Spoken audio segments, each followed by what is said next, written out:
We should have fought harder. This was basically the start of it all.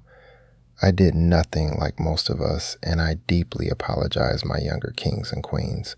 1992 sparked the LA riots, leaving 50 people dead and causing $1 billion worth of damage to the city. A second federal trial resulted in 2 of the 4 officers being jailed. King sued the city of LA and won nearly $4 million. King eventually got engaged to Cynthia Kelly, one of the jurors that won him that settlement. King died in 2000. We fumbled the racism bag. I want to apologize to the younger generation. Not on behalf of everybody, but enough of us. Too many of us. We got comfortable. We thought the worst of it was behind us. We were wrong. Here's what happened. Black people in this country started making real money. We got into the plants, got the union jobs, negotiated with the unions. We pushed into corporate America, corner offices, management positions, boardrooms. We bought houses in neighborhoods our parents couldn't get into, sent our kids to better schools, built something that looked like progress. And when you go from nothing to something, it's easy to convince yourself the fight is mostly over, that the system was finally starting to work, that the next generation just needed to work hard, stay out of trouble, and they'd be fine. We passed down a survival strategy, not a liberation strategy. There's a big difference. Survival gets you through. Liberation changes what you're surviving in. We stopped short. And I think part of it was exhaustion. Our parents marched, they bled, they buried people. By the time we came up, we were tired of fighting something we thought was retreating. So we focused on building. And there's nothing wrong with building, except we stopped watching the door while we did it. Then Obama got elected. And I think a lot of us exhaled.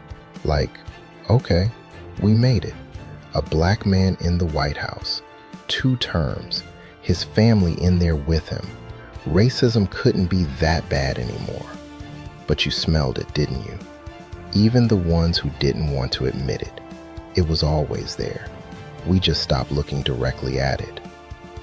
Oscar Grant, shot in the back while he was face down on a train platform. Eric Garner, told them 11 times he couldn't breathe. Tamir Rice, 12 years old, 12. They didn't even get out of the car before they shot him. These weren't isolated incidents.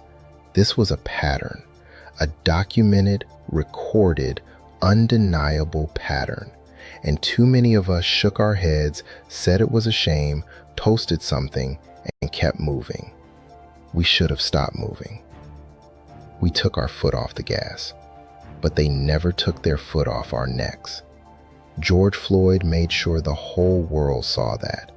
No more debating it. No more let's wait for all the facts. But this week, a man died on camera with a knee on his neck for 8 minutes and 46 seconds Floyd's while people begged for his life. For remembrance, still, for hope, and for new beginnings. Some of us found a way to look all the that other has way. happened. Then Trump, and there was no more pretending. A man with his record, his lawsuits, his fraud convictions, his everything, could not pass the same background check required for a federal employee, an FBI agent, a postal worker. But he ran this country twice, with a significant number of black votes both times. That one I'm still sitting with. That didn't happen in a vacuum. We had political power and didn't treat it like it was fragile. We assumed someone else was paying attention. We assumed the laws we fought for would protect themselves. They don't. Laws don't fight for themselves. People do. I don't have a solution to hand you. I'm not going to stand here and tell you it's going to be okay, because I honestly don't know that. What I know is we left you less prepared than we should have. We owed you honest conversations about power, about politics, about how racism doesn't announce itself. It just quietly shapes everything around you until you can't remember what things looked like before it. We should have kept pushing. We got tired or comfortable or both, and you're living with that now. So don't do what we did. Don't get comfortable when things start moving in the right direction. Don't assume progress holds itself. Don't wait for somebody else to be the one who speaks up, shows up, or votes. And fight for everybody, not just your own. The moment you start drawing a small circle around who deserves equality, you've already started losing. We're sorry. We really are. Now, it's your turn.